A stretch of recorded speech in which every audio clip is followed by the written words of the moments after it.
And then on top of that, we also have the continuity equation. This is what we discussed last week, right? So Navier-Stokes equation and continuity equation.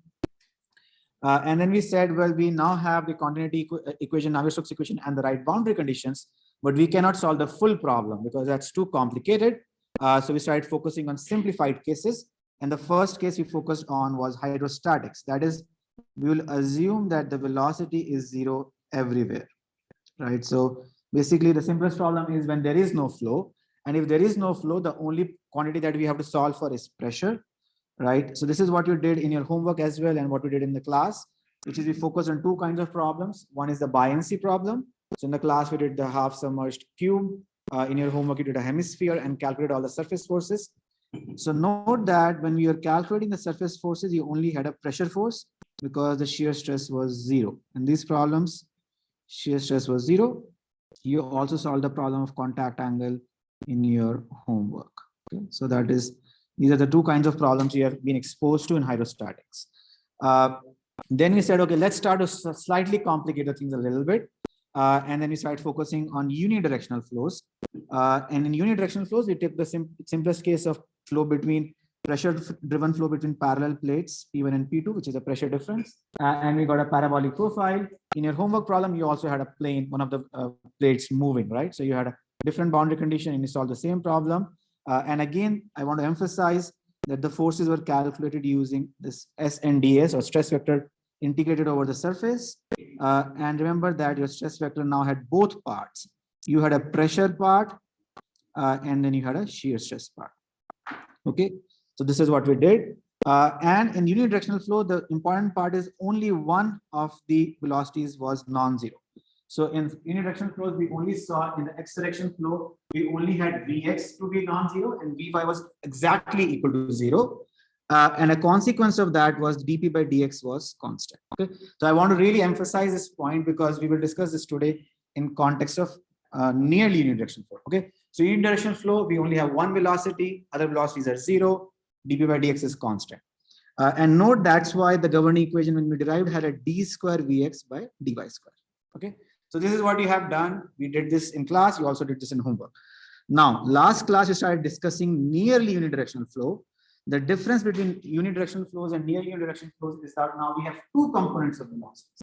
So we discussed how in real life, you may not necessarily have other components to be zero, but you may have a thin region, like a thin film or a thin region, small gap, in which case we have defined x as the primary direction and y as the thin direction or the transverse direction, such that Ly by Lx is much, much smaller than 1. So this is the thinness criteria, that one of the dimensions is much smaller than the other dimension, right? And then we derive that if Reynolds number times Ly by Lx is much smaller than 1, if both these conditions are met, so it has to be both of these conditions. It cannot be one of them, right? So it has to be both. If we get that, then we can write a similar governing equation as the unidirectional flow, but the difference being here, note that Vx is not a d square Vx by dy square, it's a del square Vx by del y square. So Vx is actually not only a function of y, it is actually a function of both x and y. And similarly, Vy is also a function of both x and y. Vy is not exactly equal to 0, but it is much smaller than 1. So just make sure that you are clear about this difference. So in unidirectional flows, it's Vy is a function of Vx is a function of y, Vy being 0, but here we have both Vx and Vy, but Vy is much smaller than 1. And as we saw last time, this came out of the thinness criteria, that when one dimension is much smaller, the velocity in that direction is significantly smaller. And we also showed how pressure is only a function of x. The difference being that dP by dx there was constant, but here it's just a function of x. It does not mean dP by dx will be constant. Okay, so that's what we discussed. Any questions on this sort of order of magnitude analysis and nearly unidirectional flows before I move further? Good. All right. So then we started discussing this model problem. We just started the problem, so we'll finish it today. So this is Dean 7.61, and you can also look it up in the book. The problem essentially is of a converging channel. So it's of a converging channel where basically we have been given that We have a converging channel, and we have been given that the two plates are sort of linearly, the height between the two plates is a linear function of x. Is a linear function of x. So this is a linear function of x. It goes from h0 to hl. Linear function of x. And we had discussed that the criteria for lubrication, which is Re times h by L and h by L, both have to be true, and both are given to us that we are in this regime. So we can apply lubrication approximation or unidirectional flow, nearly unidirectional flow approximation. All right. So this is what we had discussed. And what we want to do in this problem is now to be able to find Vx, Vy, and pressure as a function of x. So note that in the unidirectional flow, we only had Vx, we did not have Vy, and dp by dx was constant. But now we have these three variables that we have to solve. So the governing equation, once we see the lubrication is true, we can just directly write that dp by dx, which means that we'll take the gradient in the primary direction. So we have this primary direction here. Primary direction, and then this also has to be the primary velocity, but the derivatives have to be with the thin direction. Okay, so remember, this is how we can directly write down the effective equation, and we'll get the governing equation. Also remember that when we write governing equations in unidirectional flow, we were just writing this equation, but in nearly unidirectional flow, we still have the continuity equation. Okay, so we still have the continuity equation, which is del Vx by del x plus del Vy by del y equal to 0. So these are the two governing equations. Okay, why did we not have this equation in the first part? Anyone? So did we not have continuity equation in the unidirectional flow? Any thoughts? Yes. Yes, so Vy was 0, right? So Vy was 0, and we were given it's a fully developed flow. So we basically did not use this condition because it was already 0. It was given in the problem. But remember, in nearly unidirectional flow, you have both Vx and Vy. So you do need this equation. In unidirectional flow, it just automatically comes out to be, it's just not as important. All right. So then we have boundary conditions, and we had briefly discussed this last time. So I will just go through them once more. I think it was Tim who had mentioned last time that you have pressure conditions given to you. So pressure at x is equal to 0 is P naught. Pressure at x is equal to L is PL. So these are the pressure conditions. Pressure conditions. Then we have been given velocity in the x direction at x comma y equal to plus minus h of x is equal to 0. And then Vy at x is equal to y is equal to plus or minus h of x is also equal to 0. These are not the no slip and no boundary conditions. These are derived from it. So remember, we discussed this a little bit briefly, that no slip is tangent and no penetration is normal direction. But you can take components of those in the x and y plane, and then you will basically get the same. So derived from no slip and derived from no slip and no penetration.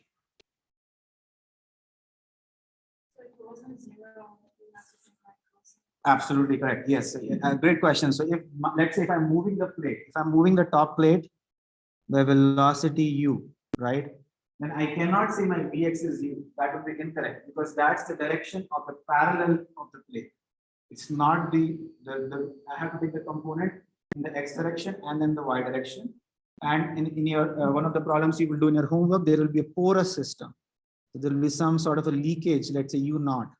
So you can then also have to take components in the normal direction and parallel direction. So yes, so you cannot just directly say it will be parallel component will be this and perpendicular component will be this. This is wrong because the directions are no longer perpendicular. Yes, Ben. So for continuity, Vy is still not manipulate Vy. So if we say that Vy by Vx is very small. So yeah, good question. So what Tim is asking is why can't I neglect this term? Remember, from order of magnitude analysis, we get Vx by L is similar to Vy by Lx is similar to Vy by Ly. So if my velocity is small, so is the length at which I'm taking the derivative. So we cannot neglect it, right? Because both of them are of the equal order of magnitude. That's why. And that's how we could argue that velocity of y is small, but that does not mean I can just neglect it because the denominator, which is delta y, is also small. So I have to keep it. Any other questions? All right. Okay, perfect. So we have the governing equations. We have the boundary conditions. We can integrate now. So the third step is always solve. So you can integrate. So let me just to clarify, I'm integrating this equation A. The one I'm shading, this is equation A. I can integrate in y, apply the boundary conditions, and I'll directly give you the answer. It's not that difficult to see. Is minus dp by dx h square by 2 mu 1 minus y by h whole square. Okay, so I get this equation. I basically integrate, you can integrate twice in A and apply boundary condition. So you basically get integrate equation A twice in y and apply boundary condition. Okay, and it's easy to see if you put y is equal to plus minus h, this goes to 0. Okay, that's easy. So now what do I do next? How can I make more progress here? So last time in a unidirectional flow, we had a similar result, but the difference was that x was not a function of x. So this was constant. And my dp by dx was also constant. So I approximated as a linear profile and I made progress. So I'm kind of stuck here. So what do you think we should do? Let's look at the solution. So we have used the equation A, which is on top, dp by dx, and then we have derived this equation here. So what else can I do? Any thoughts? Good. So yeah, so you see that we still haven't made use of the continuity equation. So we also have the continuity equation and we have the boundary conditions for both x and y. So we haven't really used that at all, right?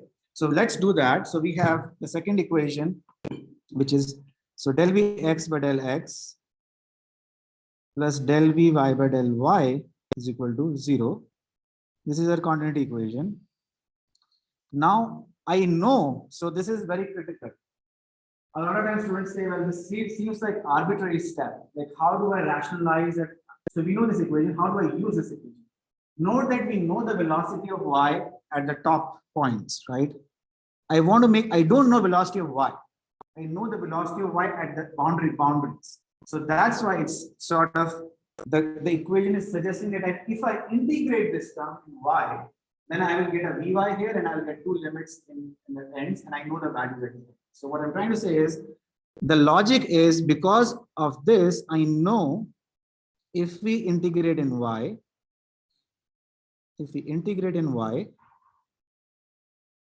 we'll get del Vx by del x dy minus hx to plus hx plus del v by del y dy minus h of x to plus h of x is equal to 0. Or this means Vy at minus h of x plus h of x, and I can write this as d by dx of Vx dy is equal to 0. Okay. So I know this is the case. The idea is we're integrating in y because we already know the boundary conditions in y. If I'm asked to use this equation, I cannot use this equation directly unless I know Vy. But I don't know Vy, I only know that the boundaries. That's why we are integrating to kind of make use of that knowledge. And we know that this is 0 at both values. So this means that d by dx minus h of x Vx dy is equal to 0.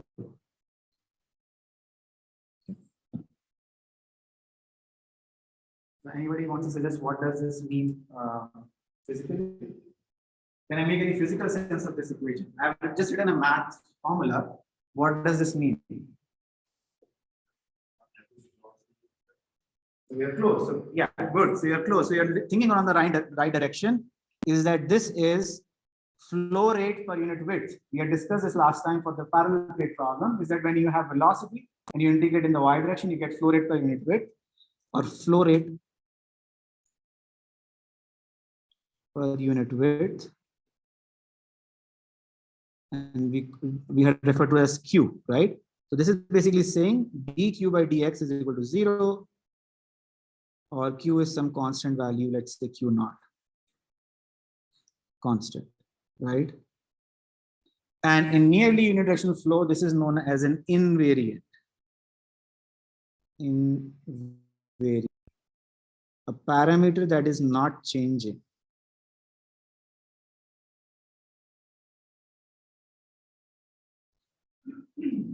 Okay. And generally, you almost always find it using the continuity equation. Find using continuity equation.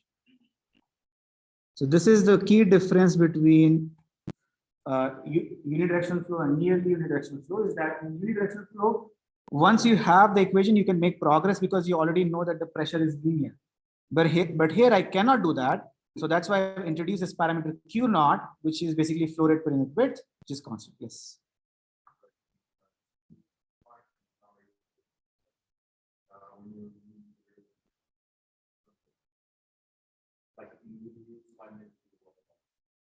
Sorry, can you repeat your question?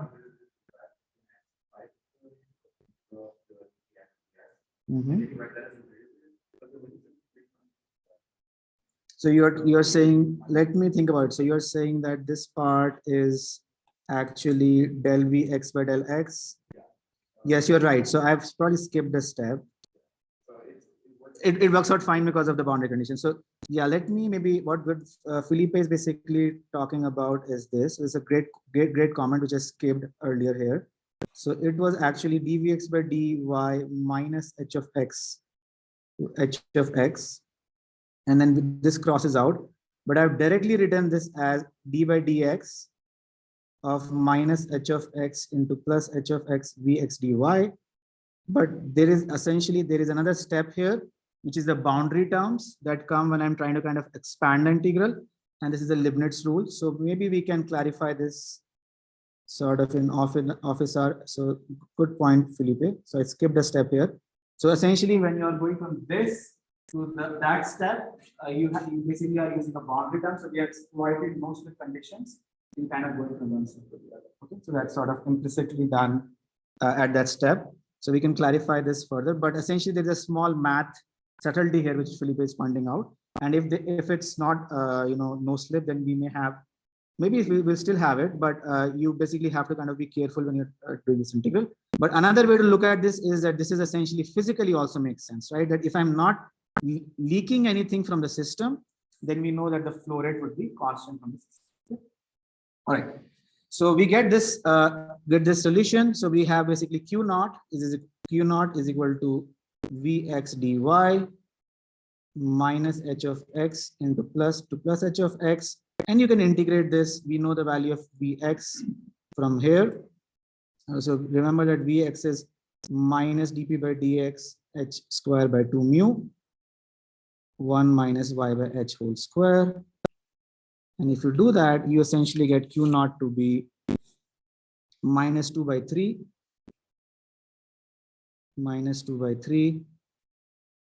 dp by dx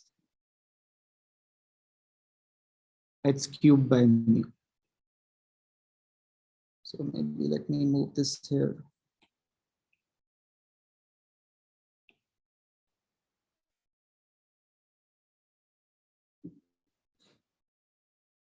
Just to be clear here. So okay, so this is the result we get, that Q naught is this. And this allows me to basically understand what dp by dx, how it is changing is something that is constant. Okay. So can anybody suggest how we can see this result works for h constant? Right now, h is a linear function, right? But if h is constant, does this equation is this equation consistent with expectation? Yeah, so can you suggest how?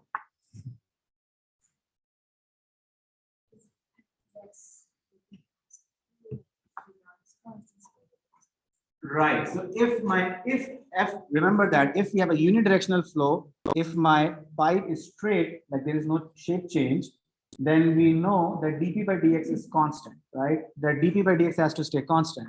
I derive this whole expression and I can see first point that dp by dx is actually not constant.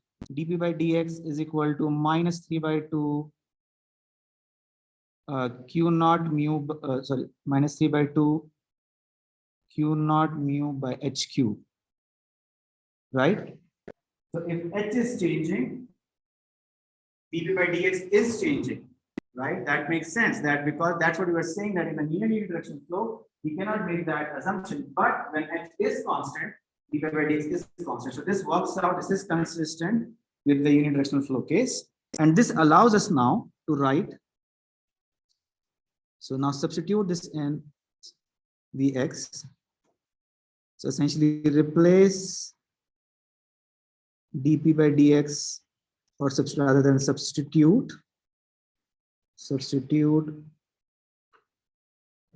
as a function of q naught,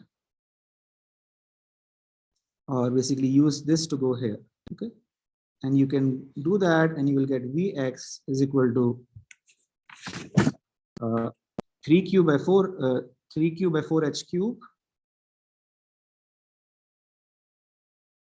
into 1 minus y by h whole square. Sorry, 4h, not h cube, just 4h into 1 minus y by h whole square.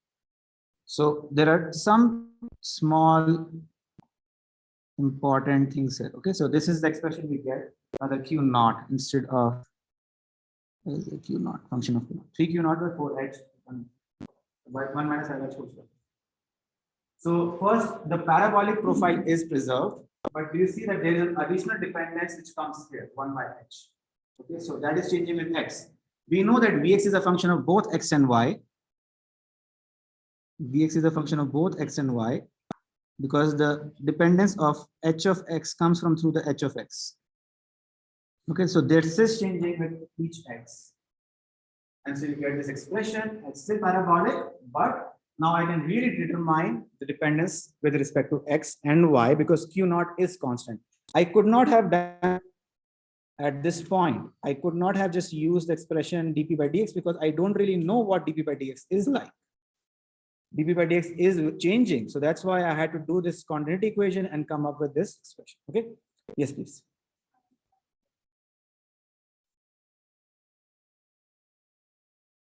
So can you repeat your question? Sorry, did you say that? Oh, no, I was just trying to discuss. Good question. So I was basically trying to say that if h is constant, then dp by dx is also constant. Yeah, so h in this problem, h is a function of x, but if we do assume it to be constant, we do get the results back with the usual case, which we had discussed earlier.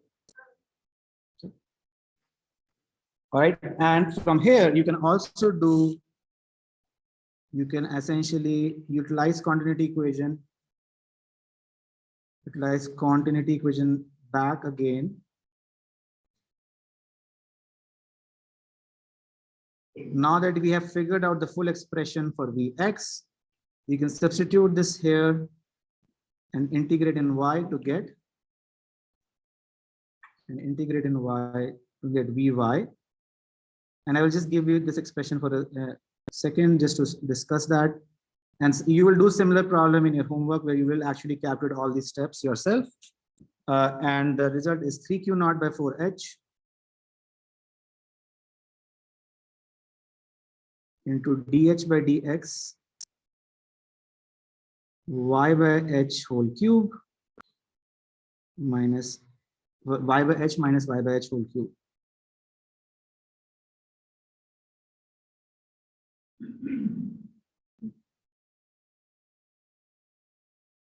So we have the expression for Vx, we have the expression for Vy. The only thing that is left is pressure. So we'll discuss that.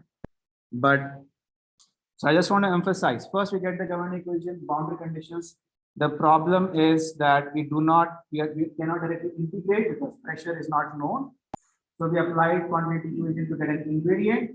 Once we have the invariant, in this case, which is flow rate per unit width, we can essentially find the velocity in x and then again continuity to find the velocity in y. Right? So so first, you hopefully can see that when you put y by h is plus and minus 1, like y is h of x or minus h of x, you get to be 0. So the no penetration condition is satisfied here. The other important part is, can you convince me that this is a nearly unidirectional flow? Can anybody suggest how I can see that this is a nearly unidirectional flow? Now that I have a Vx in Vy, how can you convince that this is a nearly unidirectional flow?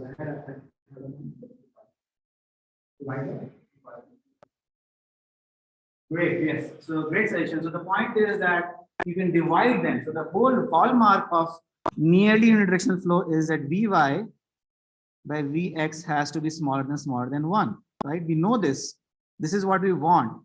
So instead of doing this fully mathematically, you can see the key term here is this dH by dx. Right? If this dH by dx is there, that is not present in my Vx. So that is really the key parameter, and we know that H is H naught plus HL minus H naught L by X. So dH by dx is equal to HL minus H naught by L, and we know that is much smaller than 1. Right? This is given the thinness approximation. So that's that the velocity in the y direction is actually much smaller than the one in the x direction. So our calculations have to show that. If I did not have a dH by dx, then these velocities would have been on the similar scale, and then I will no longer have a near unidirectional. So the calculations have to kind of honor that sort of assumption that we made earlier, that the velocity in the y direction is much smaller than the velocity in the x direction. Okay. Another interesting feature here is if dH by dx is 0, then you get no velocity in the y direction, and that makes sense. If I have a straight channel, we know what happens in a straight channel. So the channel has to be changing in geometry for it to become ideally. So in your next homework problem, you will do a problem in which dH by dx is 0, but you still have a near unidirectional flow, and that happens because of a porous material. So if you have a porous material, you are leaking flux. So your Q naught is no longer invariant, and in that case, even the same geometry can give you a near unidirectional flow. So nearly unidirectional flow just requires the thinness approximation. In this case, that thinness approximation is accompanied with in addition to a geometry. Now, question for all of you. I found Vx, I found Vy, but I have not really used the property of linear channel anywhere. So does it not matter? Let me show this. I just have a result here. So can I just use this is the result. I have not used anywhere what h of x is. I've just derived the full solution. So where is that hidden? Right, yeah, so good. So Jason makes a good point that if dH by dx has to be small, that I agree. So let's say that is small, but it can still be quadratic, it can be cubic, it can be sinusoidal, but not drastic. Yeah, so both Sophie and Jason are saying that you are right that it has to be small, which I agree, but it can be gentle in a linear way, it can be gentle in a sinusoidal way, it can be gentle in a like this.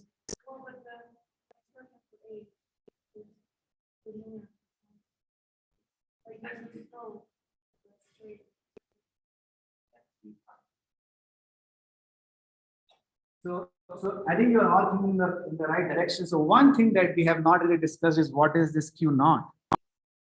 The flow rate we have not really discussed. That flow rate can change depending if I'm applying the same pressure drop at the first point and the last point. Whatever shape that I have will determine that pressure drop. Will determine that Q naught. And why do we say that? Is because look at this expression. Look at the expression here, which we basically skipped over, and that is here. I think it should have been here. Yes. So dP by dx is minus 3 by 2 Q naught mu by HQ. Okay, so we have not really calculated the pressure profile here. So you're all right that it will change some of these terms, but the difference comes really in the fact that these results will still be valid for any h of x, but the pressure will change for a different h of x. How? Because if I have dp by dx to be this, so let's go from here. Let's go from here. Now my dp by dx is, so to calculate pressure,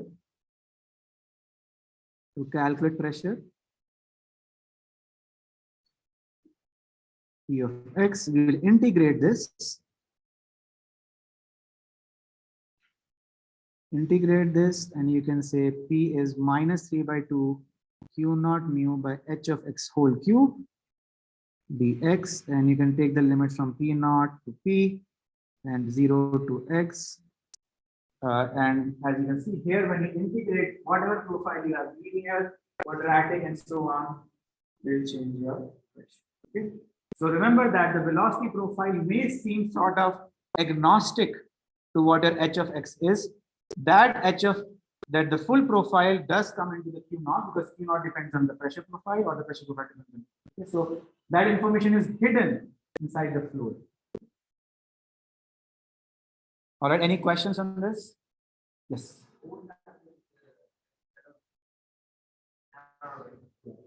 Yes, yeah, great question. So I was about to come to that question. So that's the first poll question. So let's do that.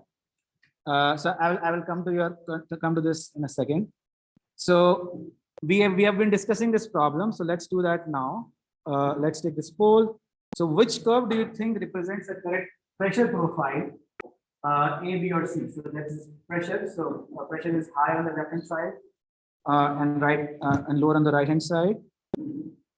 And let me start the poll if I haven't done that yet. Okay, I think the poll stops. Give me 1 second.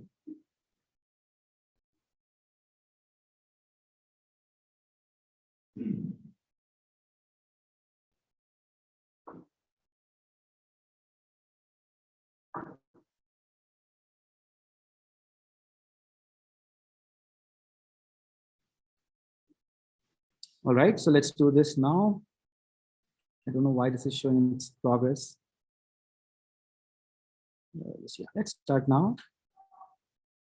All right, I think you should have it on your devices soon. So which curves do you think represents the correct pressure profile for a given channel shape? So the channel shape which is shown is converging, right? And then I'll come to the question about divergent channel shapes. Okay. So whether do you think it's A, B, or C? And let's take about a minute to answer this question. Okay.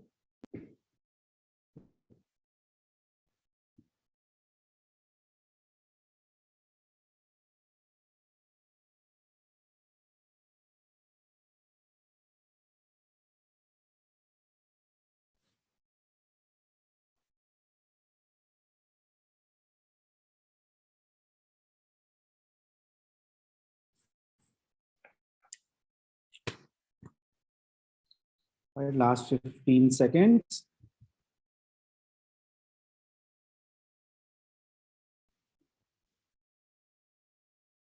All right, I'll close the poll in 5 seconds if anybody wants to get their answer in. All right, let's take a look at the results. So there's a split. So why don't you talk to your neighbors for 15 seconds and see what answers you gave, and then we'll discuss what the right answer is. Okay.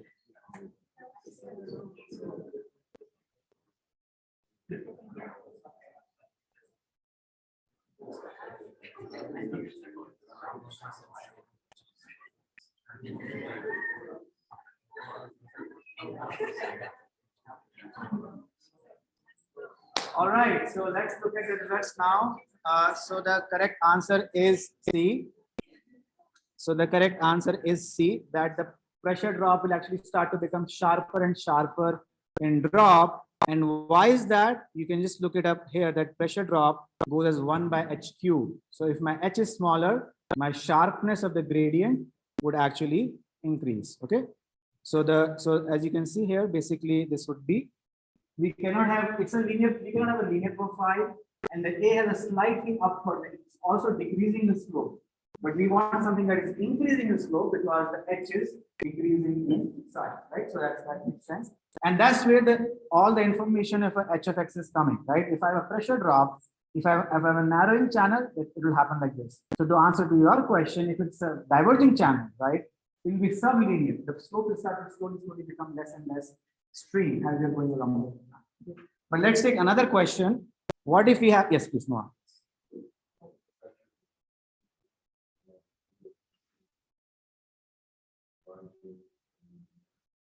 So the flow has to happen from, so I think you are thinking in terms of, if I'm not wrong, in terms of balloon.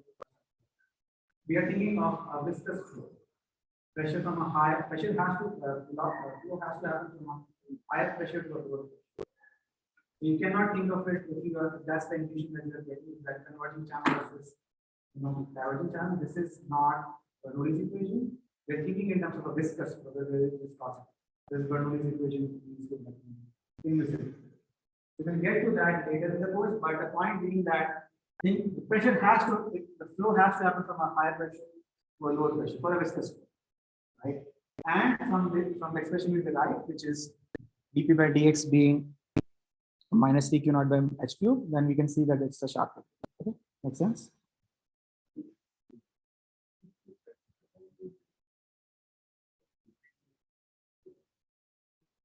So that's the next question. So good question. So let's do it now. So what do you think will happen to a shape like this now? Okay, so let's take another poll.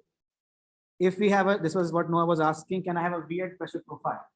So what if I have like a sort of a converging channel and then a diverging channel? What do you think will be the pressure profile shape, A, B, or C? Okay, and let's discuss this.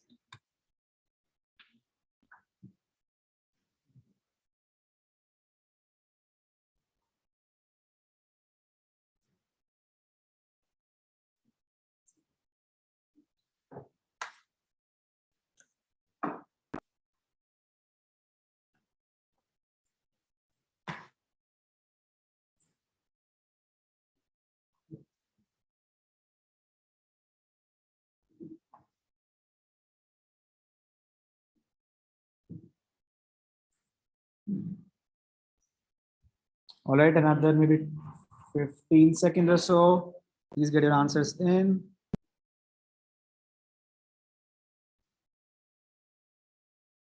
All right, I think I'll stop the poll now. Let's take a look at the results. So we have some split, but most of you did get it right. It is B.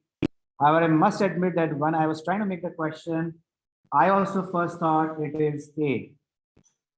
And that is because you try to think it will resemble the shape of the channel, right?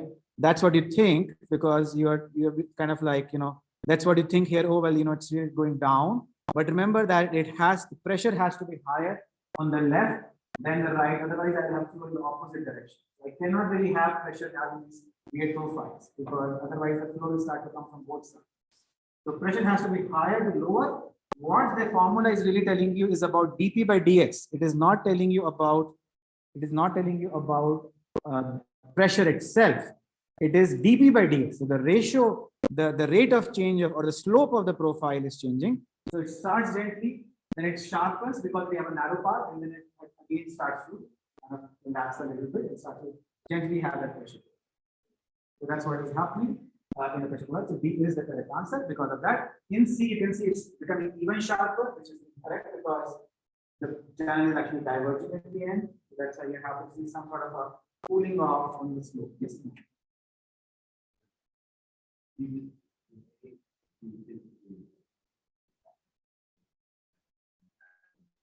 So yeah, so you will not see a pressure profile like this for a viscous fluid, because that basically is trying to tell you that flow is happening from both sides.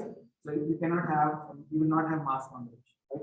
If my flow is happening from both sides, there is a flow going unless I have a porous material. So for a closed channel, the pressure has to be sort of like either increasing or decreasing. Just the rate of change of decrease can change.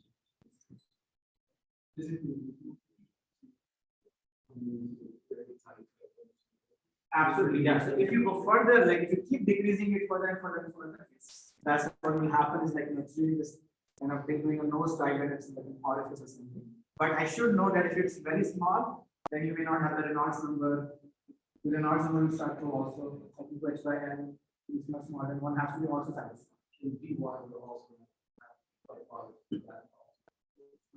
Right, yes. Yeah, so you'll start to violate the lubrication approximation at some limit.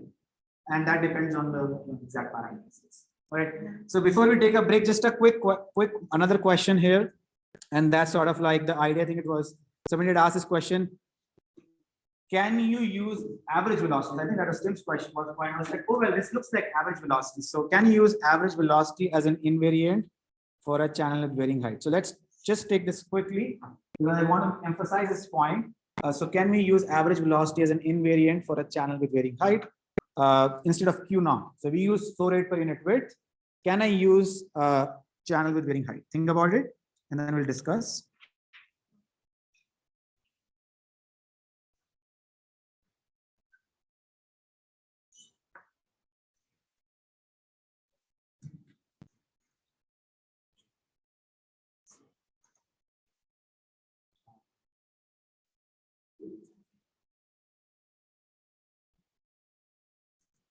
All right, another maybe 15 seconds quickly, so that if some of you have not responded, please do.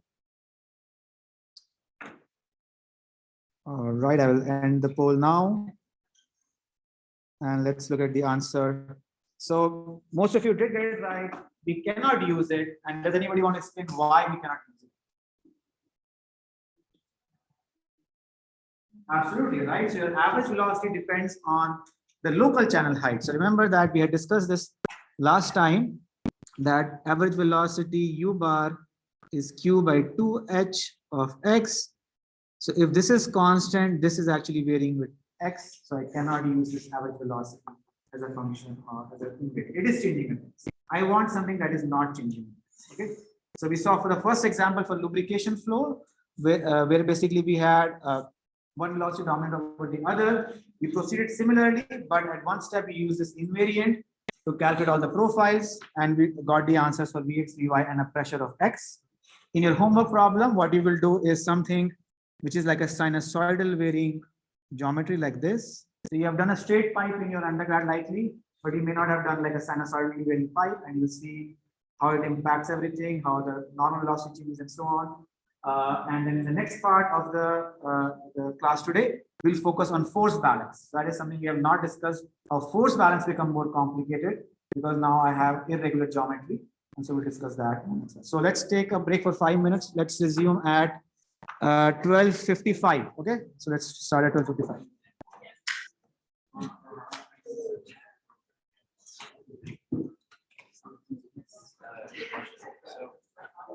I guess the way I was thinking about it, something that right, but you have high pressure. I don't know, it just physically it makes sense to think that you're smaller here. You have a higher pressure and a sort of a certain way, and then a finer part. Like, is that like, does that not make sense intuitively? No, I think I think I'm not really seeing how what's your physical intuition that's telling you that. I guess it's not about like. I guess the idea is that you have a certain amount of Q flowing here and the same amount flowing here. Right. So the pressure that you have to apply in order to move through this area is lower than the pressure you have to apply here. So maybe it's like a differential. Yeah, so that's a different point. That's what you. I mean, that is actually correct. So what you're saying is something slightly different, though. Is that what you're saying is the pressure drop is actually lower in the initial part of the channel. The pressure, overall pressure has to decrease. But the Pressure drop is like a differential pressure. So correct. At that point, it's gentle and it's more sharp. Okay. That makes sense. Because that's what I was. Yeah. So that's what you're thinking is dp by dx, or the other thing is we are plotting p of x. So if I was to plot dp by dx, yes, I will have something less and then dx. I was gonna talk to you. Yeah. I think it's another basic implication because that Bernoulli principle says that like if it's decreasing, like converging, the pressure will drop. The pressure there would be smaller, but the velocity would be higher. That's how it's coming. Like less than that. It was just the delta V. That's what you're like, oh, okay. Right, but for instance, here for the Bernoulli principle, you would start to predict something like A, right? But that's not possible. Because you have the Right. so that's why I'm saying like that's not yeah, so that's not possible. But the delta V itself, like. That's not right. That is absolutely right what you're saying that you can say delta V is smaller, delta V is smaller, and delta V is larger. There's all. What you said for the question.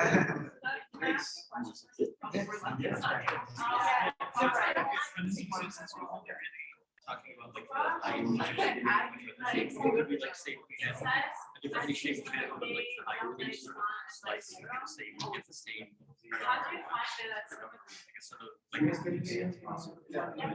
sort of like I think that we know but the height of each point is still the same, but we have different maybe boundary shapes.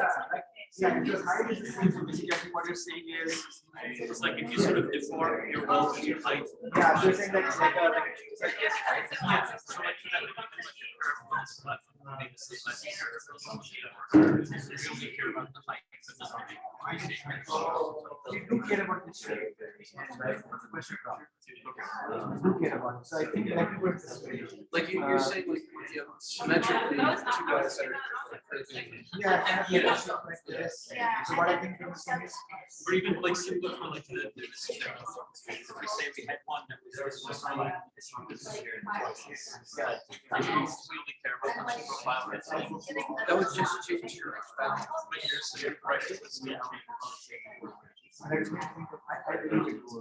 the reason the difference is in my even the Vy will change, right? So let me try to if I understand your comment correctly, what you're saying is if it's really the difference of the two heights, should I really bought? Does it really matter if what's actually profile, right? yes. I do think it does matter. Actually, be a good case because what you can do is you can solve the same problem by assuming that one of the like some sort of y will be 0, y will be minus value plus value, and then keep the weight like this and make it Exactly, yeah. I think that results might be. I'm not 100% sure, but I have to think a little bit more about it. I do think the answer is because the slope at the end of the day does change your shear stress. Oh, right. So if you're having a double slope, the shear stress that you are getting on that wall should likely change. That's my opinion. And then you did go like Yeah, I have to show, but I'm not sure. Yeah, good question. the higher the slope, the lower the shear. It's Of that. Shear stress does come out with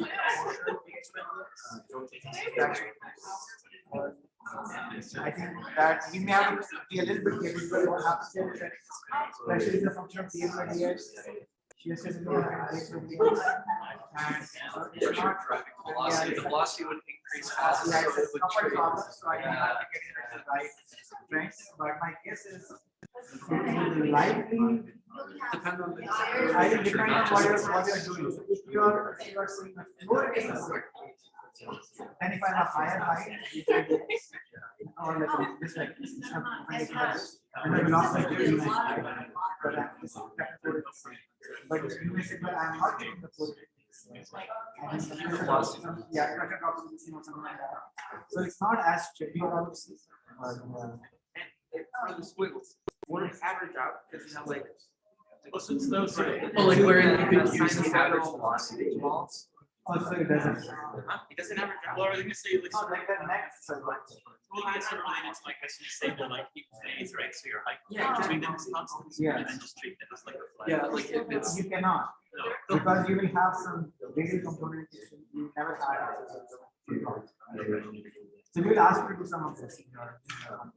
You'll see some of that, but it's a good question. It's been nice to also if you do an out of course. Since it's like just the difference in height, I was like thinking it's maybe able to like simplify our geometry and look at the same like profile, but I guess You may be able to get the right pressure versus flow rate relationship, but also it's not as good at details. So if you just want to plot pressure drop versus flow rate, you might match up a lot of these hydraulic dynamics or something like that, right? Yeah, you can define something like that, I'm sure, but you probably like all right, so let's start again. But yeah, great questions. Yes, if you had a question. Let's just look at the discussion. Discussion reminded me of something nice. Okay, all right, we'll talk more. Yes. All right, so let's get started. So we'll now move on and start talking about another example in this topic of lubrication approximation, and it's also a really nice one. I think you may have heard of, or you may have thought about this of lubricants in industry. In all industries we have sometimes the lubricant is kind of like friction between solid surfaces, and here imagine that you have some sort of a ball bearing or some sort of a metallic piece which has some shape, and then I have a plate here, and this is moving with the velocity u. Okay, this is a slightly more complex problem, but the point being I have x1, x2, some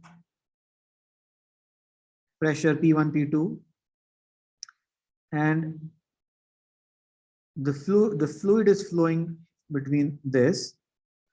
The lubricant essentially is here. Okay, so lubricant is here.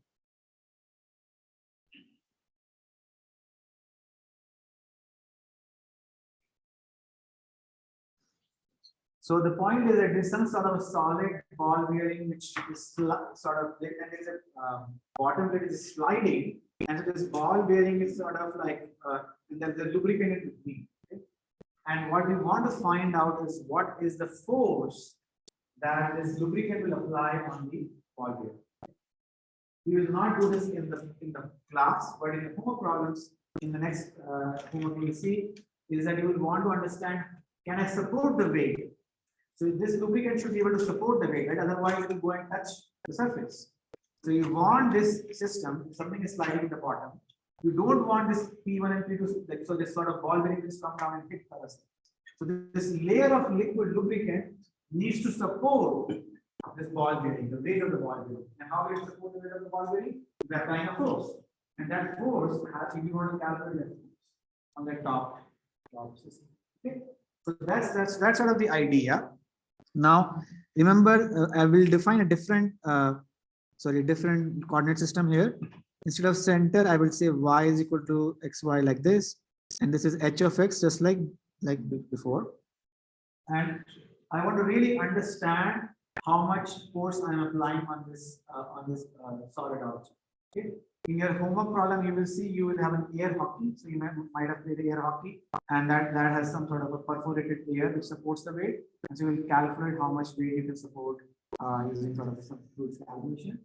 So here we have a lubricant. It's a similar problem, just slightly different setup. We also have some sort of a U, so there's some slip on the bottom plane, which just to show a moving part that just adds to some sort of complex. We have been given that you can use lubrication approximation is valid. Okay, so there are two conditions. H by L is small and Reynolds number is small. So we have been given lubrication approximation. So that's the setup of the problem. And by the way, this seemingly simple problem, as you can imagine, is very important for design of right lubricants. Like the full industry of how to define the viscosity and so on of these lubricants, and so it's a very important. It looks very simple, but this has had it's very important actual industrial practical. All right. So we have the system. So how do we begin? We'll start again by governing equations. So the goal right now is to calculate force. Okay, so we'll take one step further from the last point and go towards also calculating force. So the same idea, dp by dx is equal to mu del square Vx by del y square. And we also have del Vx by del x plus del Vy by del Y is equal to 0. So continuity equation, remember it's also a part of governing equation. Then we have boundary conditions.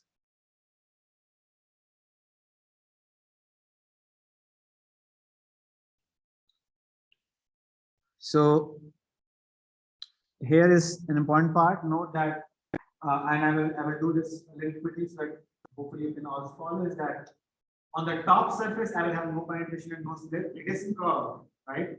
So I again have to take two components and then get the right answer. But because both the components are 0, it's straightforward. The bottom portion is parallel, so I know the Vx and Vy directly. So what I'm saying is that this part, this is just aligned with Vx and Vy, right? So the normal is Vy and parallel is Vx. So I know the values. Vx is equal to u, Vy is equal to 0. But this part is actually curved. So I cannot just directly say Vx, Vy. So that's why this problem does not have the ball bearing to be moving, because it makes the problem messier. Okay. So, but that is a potential, you can see complication. Yes. So we just jump to the lubrication equation. So we're assuming small. Yes, absolutely. It's correct. So it is valid because we've been given that the not symbol is small, not symbol h by the small and h by the small. That is, I mean, I just didn't explicitly write it. But assume that's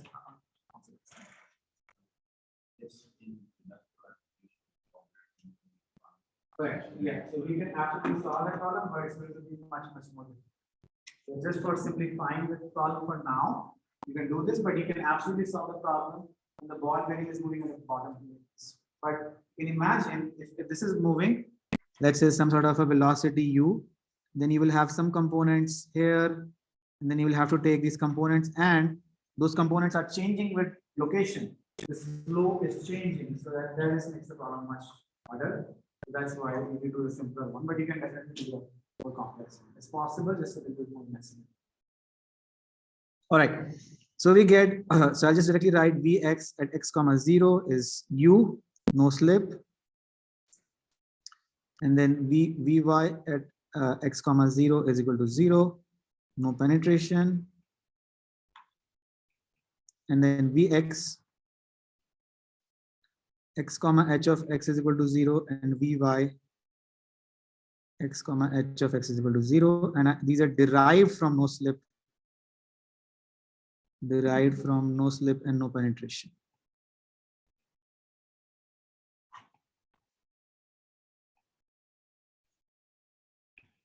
Okay, so that's just derived from no slip. All right. So, any questions on these boundary conditions? And obviously, we also have the pressure ones, but I'm not writing them down.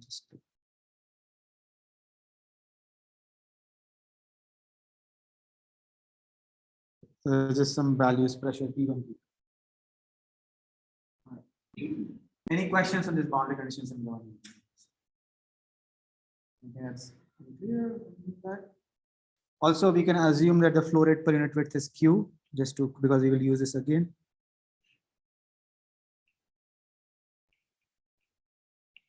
Q12 as Q naught. Okay. All right. Any questions here? All good? All right. So third step, we will actually integrate and calculate the value. Solve. And once you do, you will get Vx. And I'll just directly give you the answer. It's a little, and you did this similar problem in your homework anyways. So hopefully you can recognize some of the elements here.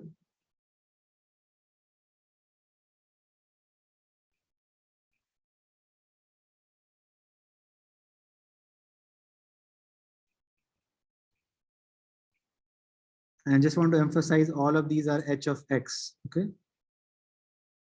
So we have the dependence of x coming through the h value. So you can integrate the Navier-Stokes equation. Yes, please go ahead. Yes, yes, 12 minutes. Correct.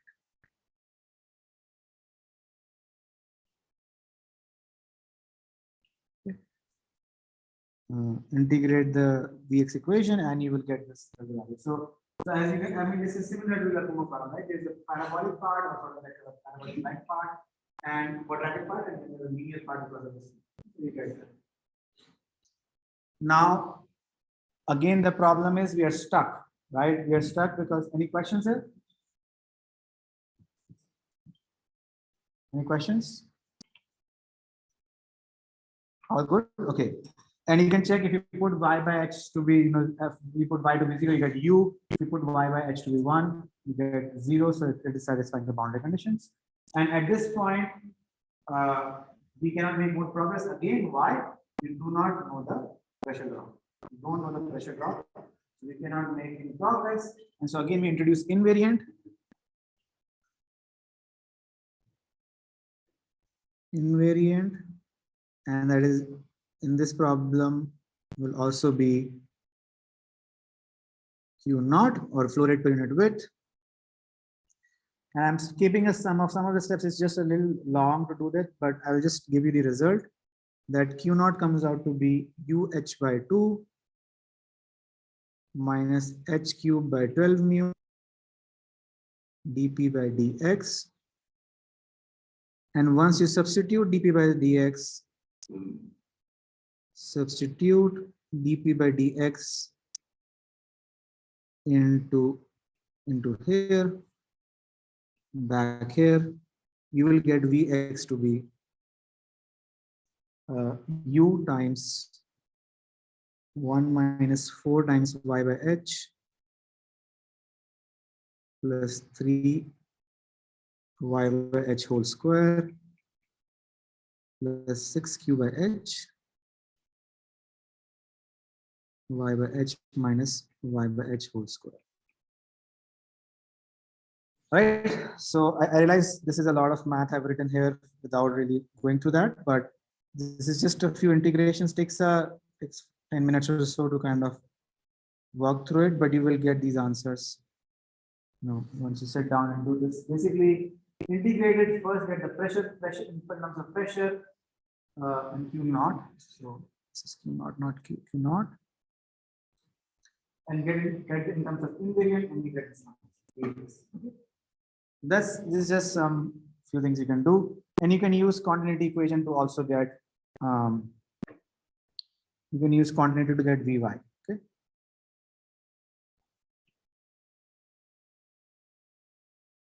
And I'm not doing this and not writing the expression. So this is just a step. Yes, please. I think it's 12 mu because of the geometry we have from 0 to h.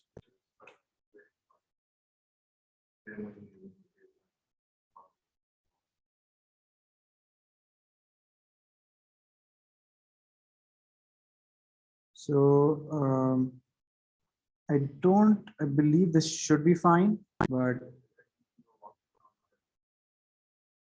yes, in the velocity, you're saying this should be 2. It could be correct because if I take the second derivative of the velocity twice, 2y by h, and then could be so. Yeah, I'll check. But let's assume that this is 2 mu. I might have taken the notes wrong. Let's assume that's 2 mu, and then we can check if it's wrong. I will let you know. Okay. Let's assume it's 2 mu. Okay. And then you can use continuity to get Vy. All right. So once we have that, the point is now we want to calculate force. Okay, so this is very important. So we want to do force calculation.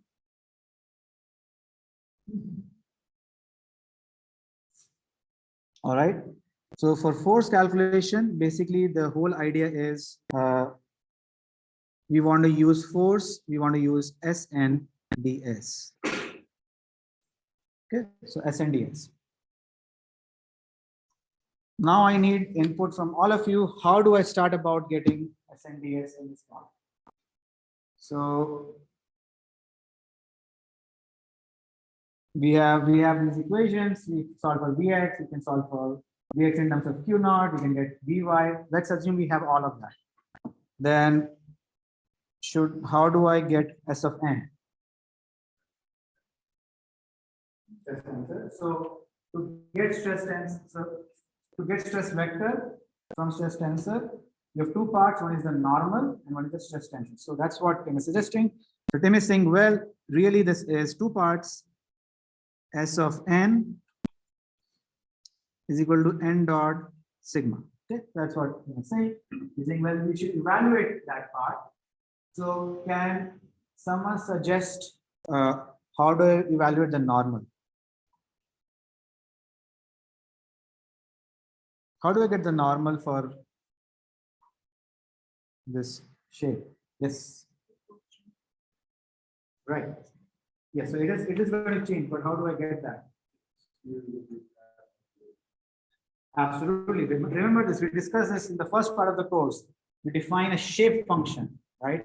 So define a shape function f. So we know y is equal to h of x. That's the boundary, right? That's the boundary I am trying to use. Y is equal to h of x. So f will define as y minus h of x. And then the normal is grad f by mod of grad of f plus minus ey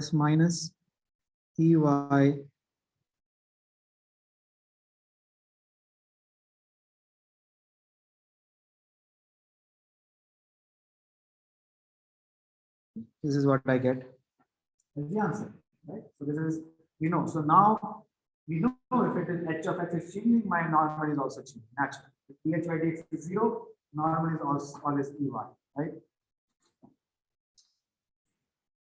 Any questions on the shape function idea before I go to the potential question here? So how do I choose my plus minus sign? So let's take a poll on that. What do you think is the value of the normal vector? Is it the top one or the bottom one? And make a guess, and then let's think about it. What do you think the value should be? Should it be the A or should it be B?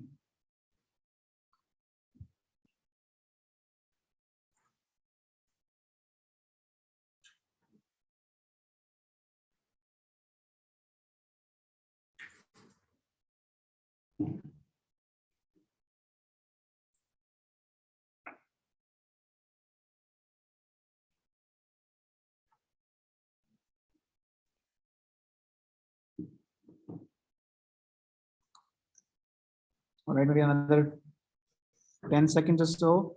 Please do get your answers in.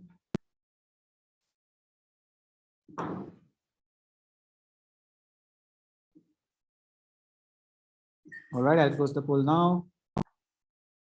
And let's look at the results. So we have a split. Anybody wants to volunteer and give the rationale? Yes. Normal is when fluid. So I guess the easiest way to look at it, ey should be like negative at one point. Absolutely. Perfect. Right. So I hope everybody can see Colin's argument. That's absolutely correct. Is that we know the normal has to point into the lubricant, right? Into the fluid, because we want to find stress vector has this definition. And because of the geometry, it has to be minus. Direction of y has to be negative, right? Because the coordinates, that's why we choose the negative y. Okay, so that's a normal. Yes, yes. So so normal, right? Normal has to point into the fluid. So if it's pointing, like as you can see towards the shaded part always will have some negative y component. Into the fluid, yes, absolutely. And that has to be minus 1. So if I take the other sign and you're pointing up, that's so that's a good question. So what you're asking is, what if I'm trying to calculate some force by the ball bearing on the fluid, then yes, you can take the other normal, but I would say always first find the force by the fluid, because that's just our convention. And then you can always take a negative at the end. I would just say stick to this sort of like a systematic approach, and then say, well, I'm now trying to find the force by the ball bearing on the fluid, then you can kind of reverse the sign at the end.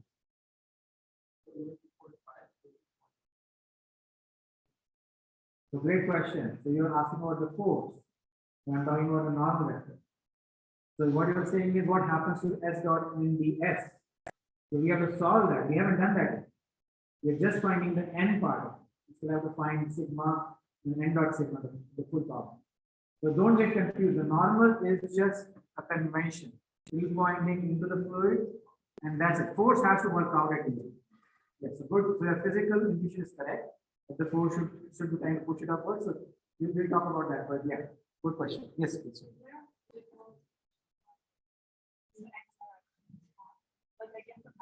Right, right. Yes, it is. Yeah. So the way to think about this is that if because it has to point, sorry, if basically you have dh by dx to be,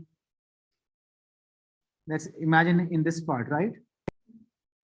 In this part, I want my normal vector to be like this, right? So you can see the components of dh by dx is also negative. So this dh by dx is because this is negative, so this works out. In this case here, it is positive. So it changes with the sign, it changes with the converging and the diverging nature of the channel, the direction, but it will work out at the end. So, because you always want it to be pointing into the fluid, so that's why it will work out automatically. All right, so at this point, there's a very common mistake. I've seen this happen so many times. So we have told you now dh by dx is much smaller than 1, right? We know mathematically dh by dx is much smaller than 1. We have discussed this because it's a lubrication flow. So at this stage, many students want to say, well, okay, I can simplify this, which is fine because 1 plus something very small has to be 1. And then they will also argue, well, dh by dx should also be ignored completely because it's also small. So remember, whenever you are trying to ignore in lubrication or order of magnitude analysis, it has to be relative to something. You cannot just like remove the dh by dx ex because you don't have any comparison for it to be ignored with. In the denominator, you have 1 plus dh by dx. So that term is much smaller than 1. That's fine. But I cannot just say my normal is just minus E1. Please don't do that. That's a very common mistake. Always remember that you will have this term also. You just cannot ignore it. And I will show you how it actually does end up coming into the picture. So please don't forget this. This is important. You can ignore it because dh by dx is much smaller than 1, but it is always smaller than something. You cannot just ignore it and make it 0. It's smaller relative to 1. So always make this connection in mind, and I cannot just ignore it anywhere I want. I will always find something relative for it to be ignored. So we have the normal. Now the second part is the sigma. Okay, sigma. Sigma is minus pii plus tau, and now I will have minus p0 minus p plus tau xx, tau xy, tau yx, tau yx, and tau yy. Okay. So I get this value, right? And essentially I have to kind of integrate after this point, but I will, because we are running short of time, I will not discuss the full problem right now, but I just want to tell you how we'll proceed from here. Is that what we will do is we will go back and remember whenever we see tau xx and xy, we go to the tables. It's like this. We have discussed this earlier. We'll write down the values of tau xx, tau xy, tau xy, and so on. And so what we will essentially then do is at this point, we will not try to solve the full problem. We'll try to find, so you will essentially, you can combine this and you can find minus p plus tau xx, tau xy, tau yx, minus p plus tau yy. And then at this point, what we'll say is, I don't have the time, but we'll basically show later, yes, xx and tau yy are small of the question. So we simplify our stress tensor by using order of magnitude analysis. We'll discuss how. So don't worry about it, we'll discuss how. And then once you have that, we'll go back and put the normal dot sigma, we'll find a stress vector, and then finally we'll integrate the full system. Okay? So it's a very instructive problem to do. So we'll upload some, so this always happens in the long problem. So I'll leave it at this point.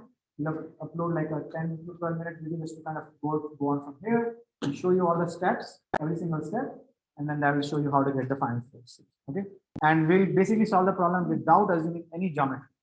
So book does it without using any geometry and then gives you an example of like a sphere, ball bearing in the shape of a sphere, in the shape of like a converging, like different kind of shapes, quadratic shape, and so on, and shows you how different shapes mean different things. Okay, so we'll cover this in a supplementary video. So that's it for today. We'll upload homework for soon, and the next lecture, Felipe will start talking about creeping floors.